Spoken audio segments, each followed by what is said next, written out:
പോയിക്കൊണ്ടിരിക്കുകയാണ്.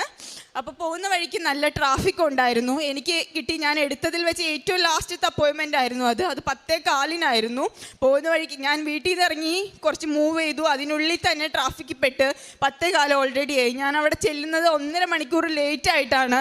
ഞാൻ പോകുന്ന വഴിയിലെല്ലാം പ്രാർത്ഥിച്ചുകൊണ്ടിരുന്നു, ദൈവമേ എനിക്ക് അവിടെ എത്തിച്ചേരാൻ പറ്റണമേ. കാരണം ഞാൻ ഒരുപാട് റിക്വസ്റ്റ് ചെയ്തിട്ട് എനിക്ക് കിട്ടിയ ഒരു ഓഫാണ്. ഇനി അത് നീണ്ടുപോയി കഴിഞ്ഞാൽ അടുത്തത് ഇനി എന്ന് കിട്ടുമെന്ന് എനിക്ക് അറിയില്ല. അതുകൊണ്ട് എന്നെ അവിടെ എത്തിക്കണേ, എനിക്ക് അവിടെ കയറാൻ പറ്റണേ എന്ന് ഞാൻ നിരന്തരം പ്രാർത്ഥിച്ചുകൊണ്ടേയിരുന്നു. അവിടെ എത്തി. അവരോട് എന്നോട് അവർ ലേറ്റായത് എന്തിനാന്ന് പോലും ചോദിച്ചില്ല. അവർ ഇന്ത്യക്കാരൻ തന്നെയായിരുന്നു. അവരെന്നെ അകത്തേക്ക് കടത്തി വിടുത്തു. അവിടെ നിന്ന് എല്ലാവരും ഫിനിഷ് ചെയ്യുന്നതിന് മുന്നേ തന്നെ ഞാൻ എല്ലാ കാര്യങ്ങളും ഫിനിഷ് ചെയ്ത് ഞാൻ പുറത്തിറങ്ങി. ഞാൻ ഇപ്പോഴും വിശ്വസിക്കുന്നു, അന്ന് ഞാൻ അച്ഛൻ്റെ ഉടമ്പടി ഡെയിലി ബ്രെഡ് പ്രാർത്ഥിച്ച് പോണ വഴിക്ക് ഫുൾ ഞാൻ ഇത് തന്നെ കേട്ടോണ്ടിരിക്കുമായിരുന്നു. പ്രത്യക്ഷീകരണ പ്രാർത്ഥനയും വിശ്വാസ പ്രമാണം ഇതെല്ലാം ചൊല്ലിക്കൊണ്ട് തന്നെ ഇരിക്കുമായിരുന്നു. എൻ്റെ കുറച്ച് വിശ്വാസം അമ്മ എന്നെ കാത്തത് തന്നെയാണെന്നാണ്.